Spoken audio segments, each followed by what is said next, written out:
Welcome back. AP Telangana మధ్య ఉన్నటువంటి జల వివాదాలకు సంబంధించి కూర్చొని మాట్లాడుకుందాం, పరిష్కారం ముఖ్యం పంచాయతీలు కాదు అని చెప్పేసి అంటున్నారు సీఎం రేవంత్ రెడ్డి. ఆంధ్రప్రదేశ్లో ఉన్నటువంటి పార్టీలు నీటి అంశాలకు సంబంధించి రాజకీయాలు చేయడం తగదు అని చెప్పేసి అంటున్నారు. ఈ అంశాన్ని ముఖ్యంగా పరిష్కరించుకోవాల్సిన దిశగా ముందుకు వెళ్దాం, మీరు ఒక్క అడుగేస్తే మేము 10 అడుగులు ముందుకేస్తాం సమస్య పరిష్కారానికి అని చెప్పేసి ఆయన మాట్లాడడం మనం చూసాము. ఈవెన్ మొన్న అంటే పోలవరం ఈ నల్లమల్ల సాగర్కు సంబంధించి సుప్రీంకోర్టులో విచారణ వాదనలు జరిగినటువంటి విషయం మనకు తెలిసిందే కదా. ఈ క్రమంలో సుప్రీంకోర్టు కూడా ఒక సలహా సూచన ఇచ్చినటువంటి క్రమం మనం చూసాం. మధ్యవర్తిత్వంతో చేసుకోండి, హై పవర్ కమిటీ ముందు దీనికి సంబంధించినటువంటి వాదనలు ఉంటాయి. అండ్ సోమవారం రోజు సుప్రీంలో మళ్ళీ ఈ అంశానికి సంబంధించి విచారణ కూడా ఉంది. ఓవరాల్గా 2 రాష్ట్రాల మధ్య ఉన్నటువంటి ఈ నీటి పంచాయతీ ఏదైతే ఉందో కూర్చొని పంచాయతీని తెగ్గొట్టుకోవాలి అన్న దిశగానే అందరూ ఆలోచిస్తున్నటువంటి క్రమంలో నిన్న సీఎం రేవంత్ రెడ్డి అదే మాట్లాడారు. డిస్కస్ చేద్దాం, గెస్టులు కూడా సిద్ధంగా ఉన్నారు. విఠల్ గారు, వీరు బీజేపీ సీనియర్ నాయకులు. నమస్తే Vithal sir, welcome to the debate. Sumitra గారు, వీరు బీఆర్ఎస్ సీనియర్ నాయకురాలు. నమస్తే అండి సుమిత్ర గారు, వెల్కమ్ టు ద డిబేట్. నమస్తే అండి జ్యోత్స్న గారు. నమస్తే అండి.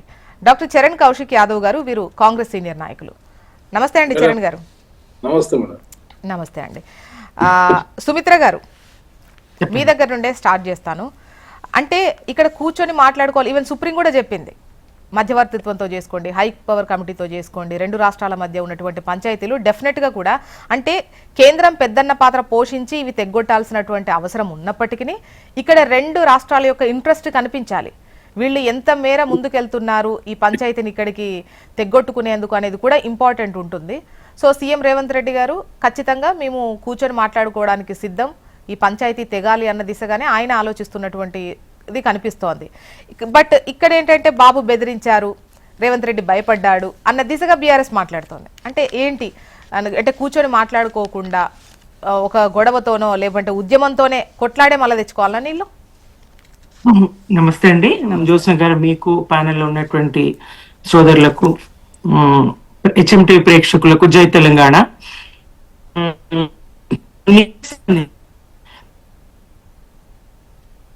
తెలంగాణ రాష్ట్ర సాధన నీటి హక్కుల వినియోగం మీదనే జరిగిందండి. నీళ్ల కోసం అన్యాయం జరుగుతా ఉంది. నీటి వనరును ఆంధ్ర తరలించుకుపోతుంది. తెలంగాణను మీరు ఎగువనున్నారు, నీరు పళ్ళ మెరుగు అనేటువంటిది చెప్పి నీటి వాటను దోచుకెళ్తున్నది, తెలంగాణను ఎండబెడతా ఉన్నది అని చెప్పేసి ప్రధాన డిమాండ్ ఉద్యమం నాడు తెలంగాణ ఉద్యమం. సాధించుకున్నాం రాష్ట్రం. తర్వాత నీటి హక్కుల కోసం బీఆర్ఎస్ గా ఎలాంటి పోరాటాలు చేసింది, కృష్ణా ట్రిబ్యునల్ కానీ గోదావరి ఇది కానీ యావత్ తెలంగాణకు తెలుసు. ఇప్పుడు విషయానికి వస్తే రేవంత్ రెడ్డి గారు అవగాహన రాహిత్యమా లేకపోతే బాబు గారి మీద ఉన్నటువంటి భక్తియా ఇక్కడ స్పష్టమవుతా ఉన్నది. అవగాహన రాహిత్యం ఒకటైతే బాబు గారిని ఎదిరించలేనటువంటి పరిస్థితి ఇంకొకటి. తెలంగాణకు అన్యాయం జరుగుతున్నట్టు కూడా పట్టించుకున్నటువంటి పరిస్థితి చూస్తా ఉన్నాము. నిజమే, ఏదైనా చర్చల ద్వారా సాధ్యము, చర్చించుకోవాలి, సుహృద్భావ వాతావరణంలో చర్చలు జరగాలి. కానీ బాబు గారు ఏం చేస్తా ఉన్నారు? చర్చలు అంటూనే తెలంగాణ ప్రాజెక్టుల మీద ఫిర్యాదులు చేయడం లేదా, కేసులు వేయడం లేదా? మరి మనం చర్చలు అంటూ ఎందుకు కూర్చోవాలి? ఎందుకు నీటి హక్కును వదులుకోవాలి? ఇట్లాంటివన్నీ కూడా ఇప్పుడు తెలంగాణ సమాజం ముందున్నటువంటి ప్రశ్నలు. ఈ గురు శిష్యులు ఇద్దరు ఏం చేస్తా ఉన్నారు? తెలంగాణ నీటి హక్కును, నీటి వాటాను ఏం చేస్తా ఉన్నారు అనేటువంటి ప్రశ్న అయితే తలెత్తుతా ఉన్నది. ఈయన అనేక సందర్భాల్లో తన అవివేకం అనుకుందామా, తెలియనితనం అనుకుందామా, అది బయట పెట్టుకున్న సందర్భం ముఖ్యమంత్రి గారు చూసినాం కదా. నదులకు సంబంధించినటువంటి ఏ బేసిన్లు ఎక్కడ ఏంటి ఏది తెలియనటువంటి స్థితి ఆయన బహిరంగంగానే చర్చ చేస్తా ఉన్నారు. అటువంటి స్థితిలో ఏ మేరకు తెలంగాణ నీటి వాటను ఆయన సాధించగలుగుతారు, బాబును ఎదిరించగలుగుతారు అనేది తెలంగాణ ప్రజానికం ముందు ఉన్నటువంటి ప్రశ్న అండి. చర్చలు అంటూనే నీటి హక్కులను మరి ఏపీకి దారాదత్తం చేసేటువంటి పరిస్థితి కనిపిస్తా ఉంది. గురు శిష్యులు ఇద్దరు కూడా కృష్ణా జలాల మీద మ్యాచ్ ఫిక్సింగ్ నాటకాన్ని రక్తిగట్టిస్తున్నారేమో అని చెప్పి అనిపించే పరిస్థితి తెలంగాణకు ఉన్నది. ఈ ఇద్దరు శుక్రవారం నాడు ఇద్దరి మాటల్లో కూడా ఈ మిలాఖత్ వ్యవహారం స్పష్టమైంది, బట్టబయలైంది.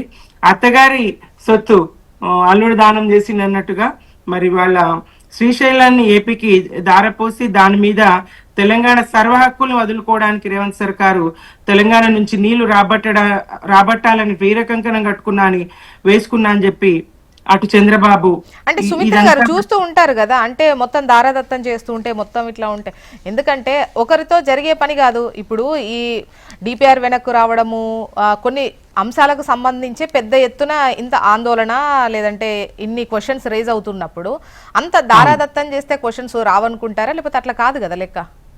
నిర్భీతి, నిస్సిగ్గు, నిర్భీతి, వీళ్ళకి ఏమీ పట్టింపు లేని పరిస్థితి పాలన ఉన్నదండి.